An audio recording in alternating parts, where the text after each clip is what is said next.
Hello and welcome to Tennis with Evelyn. And today I'm going to talk about pickleball, which is not tennis, but it is the fastest growing recreational sport in America. And that should be of a big concern to all of my fellow tennis players. So today I'm going to talk about the differences between the two sports, what pickleball is, not in the little details, but what it is big picture, and what we as tennis players can learn from pickleball in order to reinvigorate our sport. So let's begin by talking about the differences. In my opinion, the biggest difference between pickleball and tennis is the serve. If you take a look at the picture of the pickleball player, which is Anna Lee Waters, a huge superstar, in her serve, all she is going to do is just drop that ball another inch or so, and she's going to hit a forehand drive, which is similar again to your basic forehand drive that she's going to be hitting all the time. In tennis, if you take a look at Serena Williams, you'll see that this technique is nothing like any of the other shots in tennis. You can't even see where the tennis ball is. It's a couple of feet above her. She's had to toss it, holds her arm up, gets in a beautiful trophy position, jumps, and hits it. The tail of the tape between the two strokes is Anna Lee Waters' fastest serve is going to be in maybe the upper 50-mile-per-hour range. For Serena Williams and other major tennis professionals, it's minimum 120 plus miles per hour. That's a big difference. And that difference represents the huge difference in ease in technique. The pickleball serve is relatively easy to perform. The tennis serve is very difficult to perform if you're doing it correctly. Now, let's take a look at the difference in the size of the courts, which is what most people talk about. The pickleball court is 44 feet in total length. The tennis court is 78 feet in total length. The pickleball court in width is 20 feet. In tennis, it's 27 feet for singles and 36 feet for doubles. There's not even a doubles alley in pickleball, and that's what I see most people playing. As far as your length of court for you to cover on your side, for pickleball, it's 15 feet. For tennis, it is 39 feet. That's significantly different. Also, there's this little red area, this prohibited area called the kitchen of all places in pickleball, and you're not allowed to step in it. I understand why, so that you don't just hit overheads, hit winners all the time. But there is no prohibited area on the tennis court. So that's a little bit different as far as your technique is concerned. Let's take a look at the equipment. In pickleball, it is a hard, round wiffle ball with little holes in it. And in tennis, it is basically a rubber and a little bit of air, rubber and felt. The pickleball, you need to hit it a lot harder to get it to go anywhere. I once tried to hit one and it's like it went to the bottom of the net because I'm used to playing tennis and applying a lot of spin in a very responsive rubber felt ball. It's much different. A pickleball paddle versus a racket, they ironically are not dissimilar at the top end as far as the price tags are concerned. They're both around $200, $250 or even up to $300. This Selkirk is an example of one that's a very high-end expensive paddle for pickleball.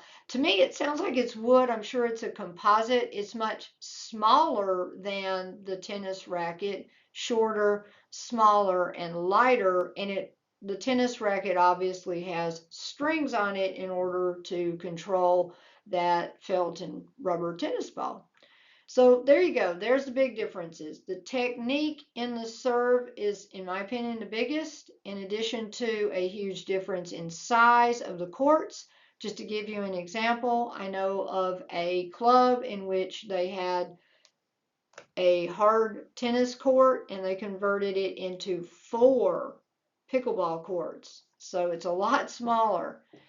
And also the equipment, a hard plastic ball versus a rubber and felt, but the rackets pretty much cost the same. Okay, let's talk about what pickleball is. It's loud. If you've ever been around it, there was someone that said it's like a sport that was invented in a garage.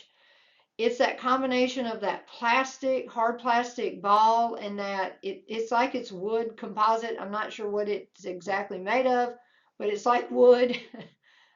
Paddle ball, and then the cement, and it is very loud. That's one of its weaknesses because it's considered a nuisance in several areas, especially in private residences where they've constructed a pickleball on their property and it's bothering all the neighbors as they're playing all day and night. It's also becoming a little bit of a concern in parks as well. That's a little bit of their weakness. It is very loud. It's also land grabbing. This is the biggest concern that tennis players should have. I mentioned the club where they converted a hard court into 4 pickleball courts. All across the nation, tennis courts are being repurposed and made into pickleball courts. Not just lines drawn off, but actually totally repurposed as pickleball courts. And if you think about what's being built now, it is a total commitment to building pickleball courts all across the country. We do not see tennis courts being constructed. We're seeing pickleball courts, colleges, cities, private residencies. We need to be very cognizant of that. What else are they? Pickleball is easy, fun, and social. Give them credit where credit is due. All right, so what do we need to do? We need to take pickleball seriously. There's a reason why I have a picture of Annalie Waters and not a group of seniors at Del Webb playing. This is something that sometimes we tend to trivialize. Pickleball is for real. It is taking up our courts. They are getting money allocated to them to build courts. Even the tennis channel has come up with a pickleball channel. They are on ESPN. Big former tennis players are playing it. It's getting a lot of press. A lot of money is going into it, and that means that interest and money and players are all moving over to pickleball. We need to be concerned about that, and we need to take pickleball seriously.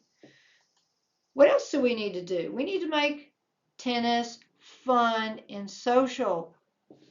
When was the last time you ever played tennis for fun and just to be social? Got to take a little bit of time to remember that, right? That's something that we need to do. One thing that we can't count on is our sport being easy. We need to embrace the fact that our sport is not really easy to play. As Martina Navratilova said, it takes years of practice and play just not to suck at playing tennis. It does take a lot of time. But you know what? It takes time and it's fun. It's fun to develop your game and to learn and to play and to grow and to see yourself get better and grow. And we need to start embracing that and saying, yeah, maybe it's not the easiest, but it can be the most fulfilling. We also need to be more committed to making it fun and social again. And I have some ideas on how to do that. And I'm going to have some more episodes, and they're going to be directed totally to making our sport fun and social and reinvigorated.